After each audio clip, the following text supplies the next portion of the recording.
From inside the Banner offices along the Inner Harbor, it is the Banner Baseball Show. Paul Mancano and Kyle Goon live on a Wednesday in September. All it took was a pumpkin spice latte to get Kyle into the office, and it only took about 5 minutes for Kyle to spill a couple drops of that on his khakis. Thanks, Paul. Sorry. We're back. We're back. Oh, starting off on a good note. I mean, the number of times I spilled coffee on myself. I once brought Starbucks back to the office, Kyle, and the entire thing fell off the desk and spilled half of the coffee. I really saved my spill shots for my private account. So that's great. You have to subscribe for that. Yeah, at Kyle Goon for his Twitter handle, by the way. I'm at Paul Mancano and at All Banner Sports. You could be listening to us after the fact on any of your favorite podcast platforms. In any case, give us a like, a thumbs up, write us a good review. That'd be nice. Kyle and I today are going to set the stage for the final 2.5 weeks of the Orioles regular season. We're going to throw out what we've seen, the bad baseball of the second half, and just look forward to what this team can do over the final 2.5 weeks. But first, Kyle, what we saw last night in Boston, Albert Suarez putting the team on his back. Could not have been a more timely, quality start from Albert Suarez. Just 1 earned run in 6 innings, a career high, 8 strikeouts, lowered his ERA to 3.39. For the millionth time, where would this 2024 Orioles team be without Albert Suarez? Look, I just think guys in their 30s are criminally underrated. Their mid-30s. No bias there whatsoever. No bias whatsoever. No, I mean, it's just a story I love, and it just keeps getting better. It's like, when does a guy come back from 7 years of just journeyman action overseas in various international leagues, and then all of a sudden he's a better pitcher? Yeah. And furthermore, and Ben McDonald and Kevin Brown were talking about this on the broadcast yesterday. It's like, what is the case for Albert Suarez to be the most valuable Oriole? I mean, I don't think he literally is, but he's got to be top 3 or 4 in some dimension, especially when you consider this was a guy in spring training. We're like, oh, this is kind of interesting. I wonder if he's going to make the team. And suddenly he's one of the most important starters, arguably the number 2 important starter throughout the year on this team. And I just think it's a great story. I've written about Albert before. I would love to keep writing about him. Keep it up, big guy. It's a do it for us 30-somethings who are fearing that there aren't better days ahead, because I think Albert Suarez has proved that you can do it in your mid-30s. It's a nice story for me anyway. Yeah, I mean, he is definitely the second most valuable pitcher on this team behind Corbin Burns. And we have sent in votes for most valuable Oriole already. And I've already sent in, I did a little bit early, so probably, taking a risk in case anything happens over the final 3 weeks of the season. But he was in consideration. You give 3 votes. He was in consideration for one of the top 3 spots. I had him probably 4th if I had to expand that vote. It would be between him and Adley Rutschman, but Corbin Burns obviously gets a vote for what he's done. Ignore the rough August struggles. He's been an ace that they traded for the vast majority of the year. And, not to spoil my vote, but Anthony Santander was obviously up there and Gunnar Henderson. But Albert Suarez, what he has done for this team on a good team, it's not like the Orioles have had good performances in years past from guys you wouldn't expect on bad teams where there's no pressure, there's no, playoff expectations. Right now in the middle of this playoff hunt, Albert Suarez has been phenomenal. And, you hope that you won't need him that much in a playoff series, but at least you can sleep a little bit better at night if you absolutely had to. He's not the worst. He wouldn't be the worst. And I'll just say this as a parting thought on this, and maybe some viewers can chime in later on. But really, when you think about Orioles free agent starting pitchers that they've added,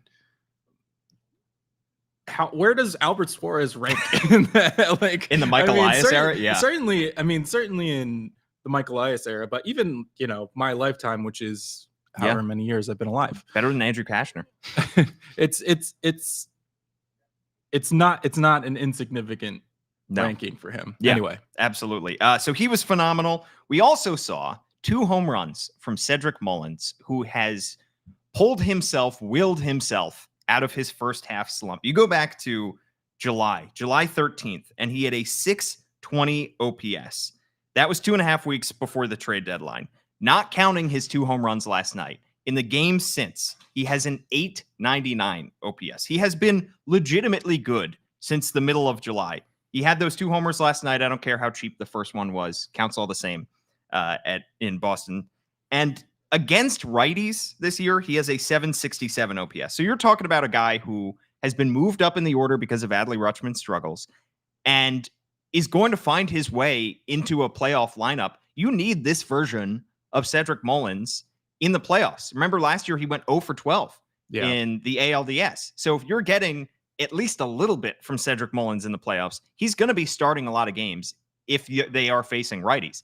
You need him to be this version of himself. Yeah, and I mean, I think what really sticks out to me is just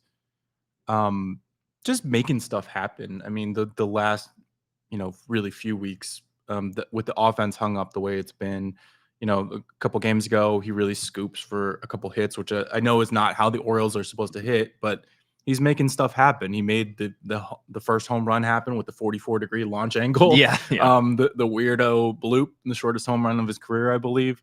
And then that catch in game 1. When Cedric is confident, when Cedric has confidence in himself, he's still a game changer. And we saw that earlier this year.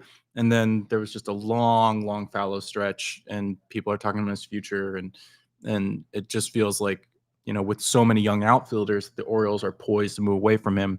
But I think he still has a lot of value, and especially with Heston Kjerstad out of lineup, unfortunately, with injury, I think you've been able to see a little bit more of Cedric as, when healthy, a really, really productive player. Yeah. And that those two things are the key. So I don't mean to excuse what was just a really bad stretch, obviously, in the middle of the season, which I think contributed to some of the Orioles' downturn. But when he's hot, I mean, he's a leader for this team, and we can't discount that. Yeah, I remember last year he started out the season really well, went on the injured list, missed a couple months, came back at the end of the regular season, and that's really when his struggle started. Carry over into the playoffs, carry over into this season. And you mentioned the health being a key factor here. Now that he is fully healthy, he is confident in himself. There were some signs when he came back from injury last year that maybe the athleticism wasn't quite where it was. It seems like he is right back to being pretty much the elite defensive center fielder that he was prior to the injury. Maybe not in 2021 version of himself. Maybe not a Gold Glove caliber just because of his arm, but he still has elite range. He still has well above average speed. So he affects He's the in game the mid-20s steals, I believe. Yeah. I mean, at least. So he still affects the game in a lot of different ways for a team that seems to be a little bit too reliant on the home run. I know he hit 2 last night, and when the Orioles hit 2 home runs, they win. When they don't, they lose. But he can affect the game in a lot of different ways. So he's going to find his way into a playoff lineup. I can't imagine that, the Orioles are going to be asking anybody else to play center field if they're facing a righty. All right, Kyle, let's turn the page, because this Orioles team is at 500 since the All-Star break. They are not playing their best baseball. That's apparent. However, they are still just a half game behind the Yankees in the AL East with 16 games to play. As Aaron Boone would say, it's all right there in front of us. Now is not the time for what ifs, to look back on what could this team have been. And you did write a great column on the BaltimoreBanner.com where you can subscribe $1 for 6 months about, we'll never really know what this team would have been, the team that Mike Elias assembled in the offseason because of injuries, because we've seen Kyle Bradish go down and Tyler Wells and John Means and all these guys go out. But at this point, we're still standing here, despite all those injuries, despite all their struggles, with this Orioles team having a legitimate shot to be back-to-back AL East champions. And from there, you got to buy in the first round if you are one of the top seeds, and you could roll your way through October. So let's set the stage here for the final couple weeks of the season and see what needs to be done, because there are 3 teams in the American League right now that have 83 wins: the Orioles, the Guardians, and the Yankees. Orioles are the only team with 63 losses. The other 2 teams have 62. So there are 16 games left on their schedule. 1 against Boston in the series finale tonight, 6 against Detroit, 3 against San Francisco, 3 against New York in the most important series of the season, and 3 against the Twins to close out the season. The magic number is at 9, which is a combination of Orioles wins and losses by wildcard teams. They really just need to not get swept by the Yankees in the the second to last penultimate series of the season in order to win the season series against the Yankees, which is important because there is no more game 163. The decider of who wins the division, if it's tied after 162, goes to the head-to-head matchup. So if the Orioles have the season series over the Yankees, if they win just one of those 3 games and they end up tied with the Yankees at the end of the year, they have the tiebreaker. And let me tell you, Kyle, every team needs the bye, obviously. I don't know if any team needs the bye more than the Orioles. Yeah. Obviously, they could use a lot of guys back. A lot of guys' injury recovery timelines are within really the next 2 weeks, Yeah. right? So, yeah, I mean, I think it's been funny because we describe how tight everything is, how close everything is. I mean, the Orioles are right up there with the best teams in the AL, and yet the vibes of the season feel so such a slog, and I think it has a lot to do with that 500 record since the All-Star break, and just the soaring joy of last season, the comeback wins, the one-run wins, all the high drama where the Orioles would come out on top, and this year if they don't have that dominant closer, if they don't have that offense that surges with runners in scoring position, and I think that's really been the hangup emotionally for a lot of fans. But that being said, I mean, the path is really clear. I mean, Detroit is that should be a series that the Orioles can win. The Giants, that should be a series the Orioles can win. And then, they've been great against AL East competition for most of this season. They've put a lot of their hay in the barn, and this should be a reminder of that. I mean, the fact that they really just need to win one game against the Yankees should be a reminder of how much good work that they've done throughout the year. It shouldn't just be about the series at the end of the season. It should also be, hey, this regular season mattered, and here's why it matters, because you might win the division if you just win one game off the Yankees. Yeah, and I think every division leader right now, their fan base is having the same kind of freak out that Orioles fans are having. Have we heard of Clay Holmes, perchance? Yeah. Have you heard about Clay Holmes and how the Yankees fans feel about Exactly. Clay Holmes right now? It's not just the Orioles. Yeah, you watch the Orioles and you're like, this is a team that is going to struggle in October. Like they commit mistakes or they go on these long stretches offensively where they are not hitting the ball, and you think this is a team that is going to be vulnerable in the playoffs. This is the kind of team that gets bounced early in the playoffs. But then the question is, who's beating them? Which other team in the American League is better than the Orioles on a consistent basis? I'd argue it's incredibly close. It's literally a half game between these top 3 teams in baseball, or at least in the American League right now. Where this team stands right now in terms of getting guys back, we'll run through all of the injured guys. But first, a quick note on rehab assignments, because those are incredibly important as they try to get these guys back up to speed. Delmarva and Aberdeen, their seasons are already over. Bowie's season ends Sunday, and Norfolk seasons ends the next Sunday, so September 22nd. So they really don't have a long runway here, 11 days for the Norfolk season, for these guys to get at bats against other players, unless they are doing it pregame at Camden Yards. So that is kind of a wrinkle to throw in there. And then one more note about the schedule of this, because the Orioles will benefit from as many days between now and their first playoff game as possible. The first game of the AL Wildcard Series is Tuesday, October 1st. The first game of the ALDS is Saturday, October 5th. That's a huge difference. It's a huge difference. It's almost a full turn in the rotation. So, yeah, I mean, obviously, listen, I know last year people got stranded on the rest versus rust, and how the Orioles performed really informed how people felt emotionally about that. Yeah. You want the rest. Are you kidding me? Yeah. They've been through however many months of this season. They're beat up. Probably the guys who are playing every day are beat up. Like they want this rest. They could use it. I think that the Orioles will try to be wise about how they use it, but they do need it. Yeah, exactly. And obviously, there's a chance you lose in the wild card series, and then you're not even in the look at Tampa Bay last year. Like, do you think that they wouldn't have wanted to get with a bye? I'm sure they would have. Exactly.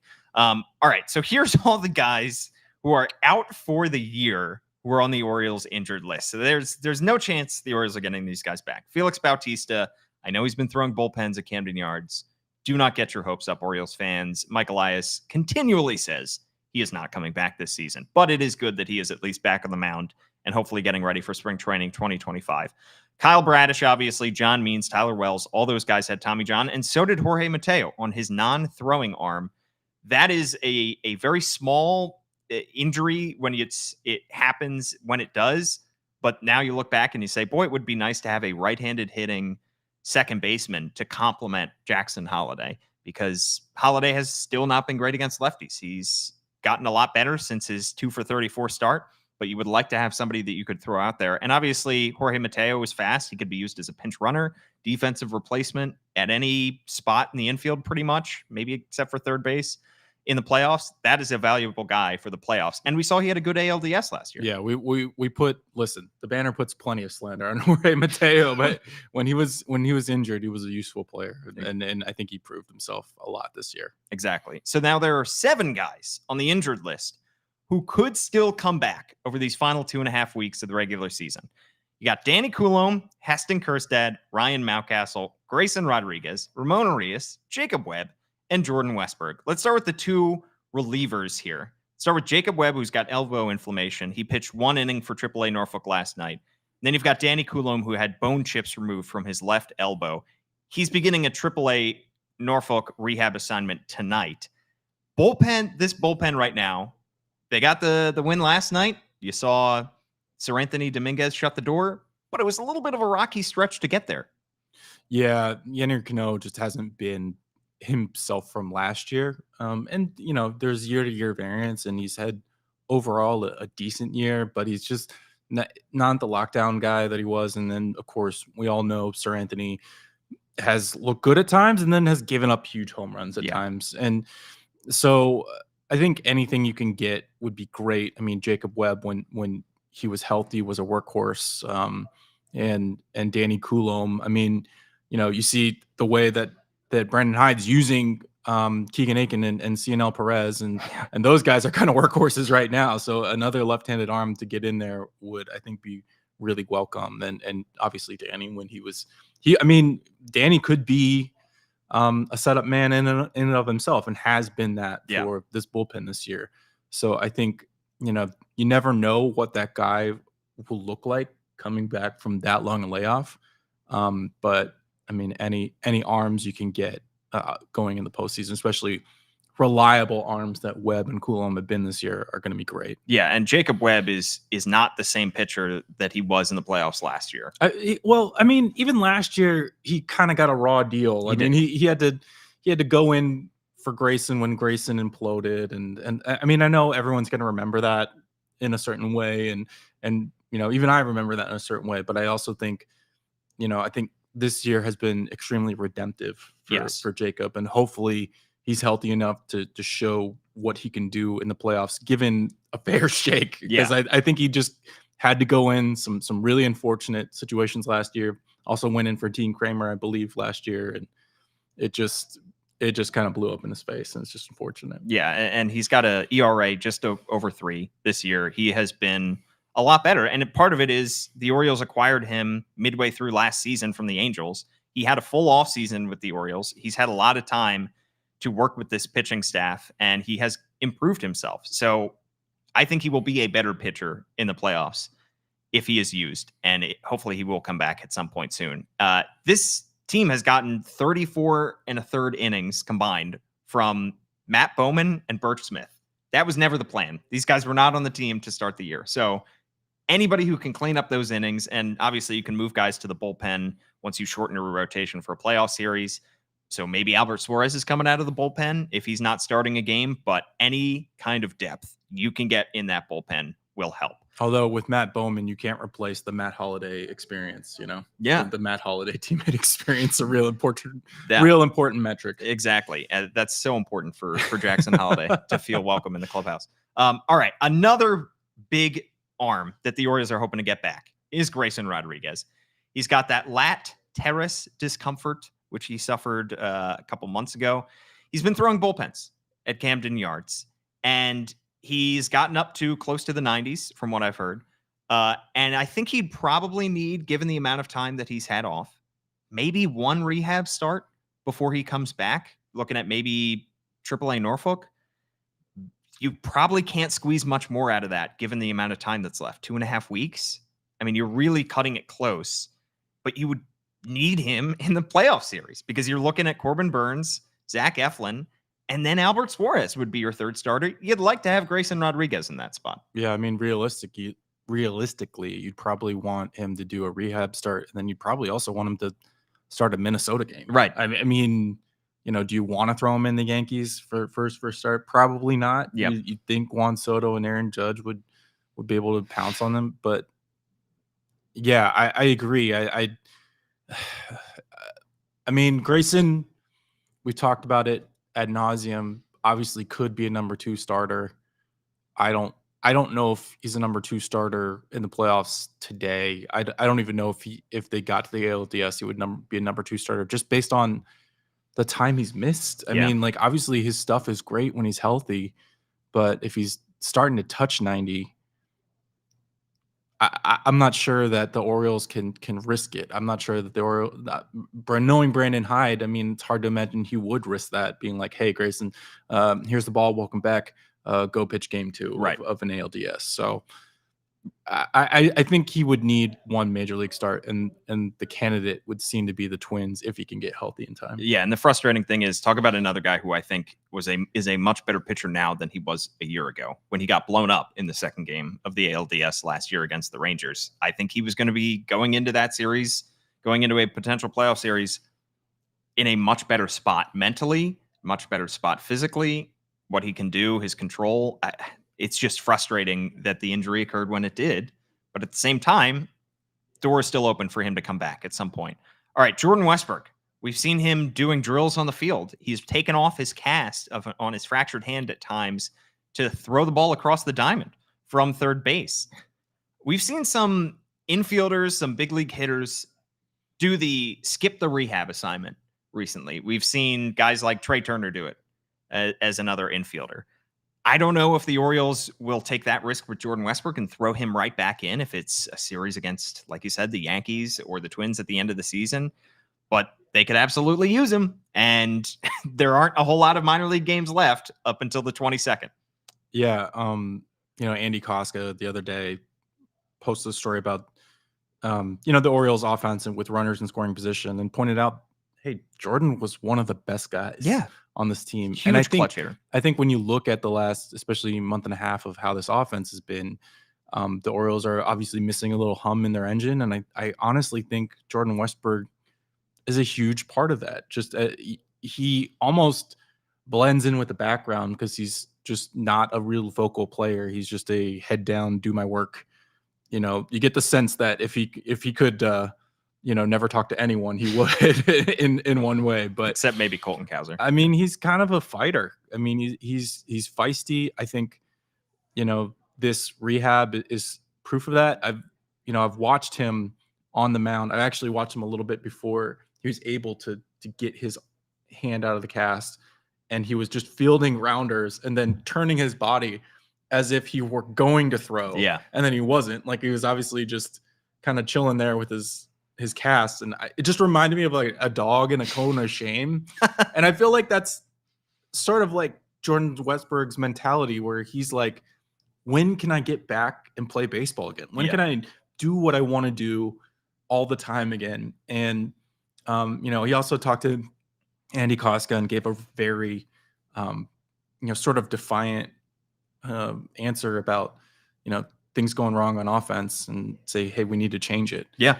And I just think the Orioles, where they've been the last few weeks, need that. Yeah. I just don't know, with that level of injury, the fractured hand, if it's realistic that he comes back. I think maybe we're all getting our hopes up a little bit, but I know if there's a chance, Jordan Westburg is going to find it. Talk about a glue guy, at least in terms of filling in the gaps on offense. I mean, hitting with 2 strikes. He doesn't walk a lot, but hitting for power when he's needed to.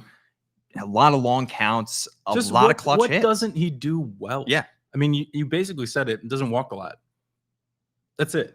That's like the hole in his game. Which you have a bunch of other guys on this team who do walk. So what you need right now is clutch singles, doubles, and at times home runs, and that's exactly what Jordan Westburg is. I mean, his importance, he's literally an all-star. His importance to but this we infield. it's like we never talk about him in that Yeah. way because he was a late add. I mean, he was an all-star. He deserved to be an all-star outright. Yeah. And it's like we don't talk about him that way. And I think it's almost lost in this shuffle of people talking about. I think it's very common right now for fans to discuss how dissatisfied they are with the Orioles' performance. And I get that. I mean, I watch these games, but Jordan Westburg is a huge part of it. Yeah. Jordan Westburg is a huge part of it. Yeah. You take Corey Seager away from, I know he's not the level of Corey Seager. You take Corey Seager away from the Rangers, that team's going to get worse. You take an elite infielder away from a good team, they're going to be a worse team. That's just how it is. They're missing 2 infielders. Yeah. Anyway. All right. Ryan Mountcastle. Orioles would certainly like to get him back. There's another infielder. That's what I meant. Yeah. Left wrist injury for Ryan Mountcastle. Brandon Hyde said, quote yesterday, "I want to be optimistic, but I'm not really sure. I think he's going to come back by the end of the regular season. I just don't know when." This is a tricky one because he has already passed the time where he could come back off the injured list, and he's still obviously not feeling good enough to be swinging the bat. This is an injury that should not, in theory, require a rehab assignment, but the longer he goes without playing a major league game, the higher likelihood it is that he will have to go on a quick rehab assignment. I still tend to think the Orioles will, if they can, try to activate him as quickly as possible, but you see how much this team needs his defense at first. Ryan O'Hearn has done a solid job filling in for him, but Ryan Mountcastle is a legitimately good defensive first baseman, which is crazy to say considering he was a third baseman, then a left fielder, and bad at both those spots just a few years ago. But he is legitimately a Gold Glove caliber first baseman defensively. And offensively, I think his season has been much maligned, but he still has an OPS plus over 100. He still can hit for a little bit of pop. And quite frankly, you'd just rather have Jordan Westburg and Ryan Mountcastle in there than you would Emmanuel Rivera and Livan Soto. And honestly, I mean, I think the other thing that was pointed out on the broadcast last night is, hey, like when a lefty comes up, it'd be nice to have Ryan pinch hit. And I know that usually works the other way, it feels like, where Ryan's the starting first baseman and O'Hearn comes in to pinch. But I mean, you want that to work both ways. I think the platooning first has worked well. I think Ryan O'Hearn as a DH and pinch hitter has worked well. And I think what we're seeing from the Orioles is what happens when sort of the guys overextend from their role. Yeah. And I think that's part of why they're not seeing the offensive success that they've had for the last few years, because they're so beat up that they have to just force guys to play a little more than they're used to. And really, I know sometimes the platooning of the Orioles and Brandon Hyde is maligned, but I think it works well. And obviously the Orioles have had tons of success with pinch hitting substitutions, and Ryan Mountcastle, losing him really takes away a lot of that ability. In the same way that Matt Bowman and Birch Smith were not meant to be a plan for this team, Emmanuel Rivera, Livan Soto, I mean, Austin Slater, he's been solid, but he was not meant to be the plan for this team. Same with Eloy Jimenez. Ramon Arias, talk about another infielder that the Orioles could use. Ankle injury. He's on crutches. Last time we saw him, I think he's off the crutches recently. Brandon Hyde said he's close to a hitting program. I mean, this is a guy that 4 months ago, if he went on the injured list, we would not be talking about how integral he is to this offense, because since then, since really his tough start to the season, start of July, he is hitting .291 with an .891 OPS. And another guy who, if the Orioles are facing a lefty in the playoffs like they did against the Rangers last year, he's going to find his way into a lineup against a lefty. He has a .768 OPS against lefties this season, and he's been very, very important after Jordan Westburg went down. Imagine this sentence in May. The Orioles need Ramon Urias' home runs. Yeah. A guy who hit 4 last year. Hit what, 5 in August? Yeah. He hit more in the month of August than he did all of last season. And he got injured in August too. Yeah. But yeah, yeah, we're kind of proving the thesis. It feels, unfortunately a little repetitive, but he would be a guy these guys could use. Yeah. And then finally, Heston Kjerstad, who has been out with a concussion since he got plunked in the head several weeks ago, I should say, came back and then ultimately went back on the injured list. He is now in the midst of a rehab assignment. He got transferred to Double A Bowie last night, where he went 1 for 3. His last game in the big leagues was on July 29th, so really a month and a couple weeks. The thing with Heston Kjerstad is I'm not sure he comes back and claims anybody's spot on the roster right now. He was showing signs of improvement from last year right before he got injured. It just sucks right now because the Orioles don't need a left-handed hitting outfielder with Cedric Mullins hitting as well as he is, with Colton Cowser hitting as well as he is and playing his good defense, and with the defensive struggles we saw from Heston Kjerstad. I'm just not quite sure that there's room for him. No, I don't see it. And frankly, I think that there is a tendency to over evaluate what youth can do. Especially, I mean, we're talking short term. We're talking in a few weeks. These guys are going to be do or die series. Yep. And I just it stinks for the young man, but I just wouldn't trust him to be, hey Heston, we're going to throw you in. We're going to pinch hit you in, eighth or ninth inning when we need a big hit. I don't think he's at that place right now. And especially without the experience, I don't think Heston would take anybody's spot on the current roster right now. Yeah. It's just, you hope that spring training is a bit of a launch board from next year, but I really think with Heston, as long as this concussion has gone on, we're talking about next year. Yeah, because he doesn't really add anything. There's no defense that he adds as a bench piece. And then he's got pop, but I mean, you just gotta hope that all his timing is back. I mean, there's a lot of hope there. Yeah, exactly. And this team clearly likes Austin Slater as a 4th, 5th outfielder because of his defense, because he can hit lefties. It's just tough to see a spot for Heston Kjerstad right now. All right. Of those 7 guys, if we had to rank the order of importance that these guys come back before the end of the year, I'm going to give you an order. It starts with Jordan Westburg because of what he does for that offense and a team that desperately needs somebody to fill in the gaps. Grayson Rodriguez because the Orioles need that third piece of a 3-man playoff rotation. Danny Coulombe, Ryan Mountcastle, then Ramon Urias, then Jacob Webb, then Heston Kjerstad. Yeah, I almost agree with you. What do you disagree with? I do think Westburg is first as an every game player. Grayson second. I think Mounty's third. Okay. I would put a possible everyday player, or even a, he may not play first base every day, but he could probably be in the lineup every day. And then the 2 bullpen arms, Coulombe and Webb, and then Ramon Urias. I mean, as good as Ramon was during those months, I mean, with the bum ankles, his defense going to be the same. I'm not sure. And, I think the Orioles do have some defensive answers. It's just, it'd be nice to ride his hitting that he had right before he got injured. But yep. So I think it would be Westburg, Grayson, Mounty, Coulombe, Webb, Urias, Kjerstad. I think almost agreeing with me is the closest we've ever come to seeing eye to eye. It's like I almost respect you. Almost. This is going off the rails. One more quick note before we get out of here, because you talk about the injured guys coming back. One guy that I just don't also see a spot for on the playoff roster is Trevor Rogers, who's not injured, but he got optioned to AAA after his start to his Orioles career. Got off to a rough start. 3 earned runs in 6 2/3 in his last AAA start, his 3rd AAA start. I'd be shocked if we see him back up in the big leagues right now. Barring another injury to a pitcher. You hope you don't lose anybody else at this point. But I don't think Trevor Rogers, you don't want to throw him into a bullpen, considering he's never really done that in his career.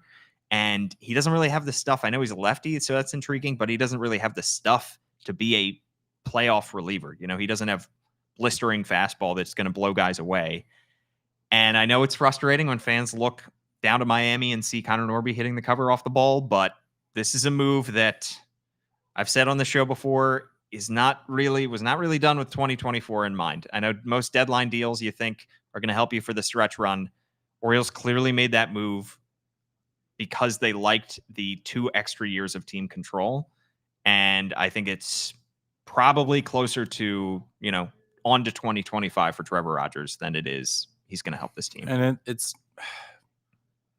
look, Danielle Allentuck did great trade analysis for us, and when you just look at the Trevor Rogers for Connor Norby and Kyle Stowers, yeah, it's bad. It's bad. But that being said, I don't think that's a terrible outcome. I think the way the Orioles probably looked at it, based on how Trevor Rogers' 2024 season was going, was this guy has been a great pitcher before. We think he can be a great pitcher again.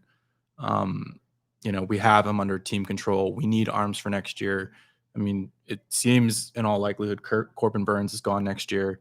Then they have all the guys recovering from Tommy John. I mean, they had to do something. It would have been malpractice if they didn't add guys under team control for next year. And they did that with Eflin, who has obviously helped this year. And they did that with Rogers, who, in my opinion, I can't source this, but I think they viewed any success that Trevor Rogers had this year as a bonus, just based purely on the trajectory he was on. And there was no bonus, unfortunately. Yeah. And would Connor Norby be helping this team? Probably. It's hard to say. At the expense of your number one prospect. Right. I think that's another part of the deal that I don't know. I think the Orioles always felt that Jackson Holliday was the future there, and I still think he is. It's just the future's not happening right now, unfortunately, and Connor Norby is. Yeah, he is. Jackson Holliday is still struggling, and you could talk about a platoon situation if you had Jorge Mateo in there, if you had Connor Norby going with the right-left. The fact of the matter is, at some point, I know the Orioles aren't really concerned with long-term development right now in the midst of this playoff hunt. Fact is, at some point, Jackson Holliday is going to have to hit lefties. If he's going to be an everyday big leaguer, for the same reason that Gunnar Henderson, when he was going through the minor leagues, it was a question of whether he'd still be able to hit lefties, and the Orioles kept using him in those situations in the minors. He has to figure it out, because if he's going to be the star that they expect, and we all expect him to be, he's going to have to get through that. And that might mean going through growing pains at a very difficult, very important time of the season here. And that's what we're seeing. Unavoidable. But listen, I don't know at this point. I mean, this World Series race is obviously a toss-up. I mean, all these teams are neck and neck, and you look around the league and no fan base. I mean, there's no team that's going to reach 100 wins. Yep. And no fan base is very happy right now. Except maybe Mets fans. So it could happen this year, but I think there's been some mitigation by the Orioles of, if it doesn't happen this year, we got guys who are going to help us do it next year. We're giving guys opportunities that are going to help us do it next year. Yeah.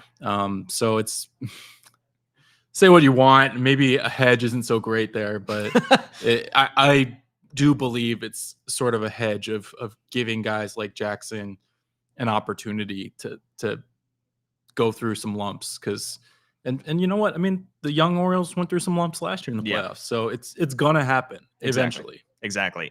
Well, we have 2.5 weeks before we hit the playoffs, and that means we're probably going to try to sneak in as much sleep as we can, which means drinking fewer pumpkin spice lattes.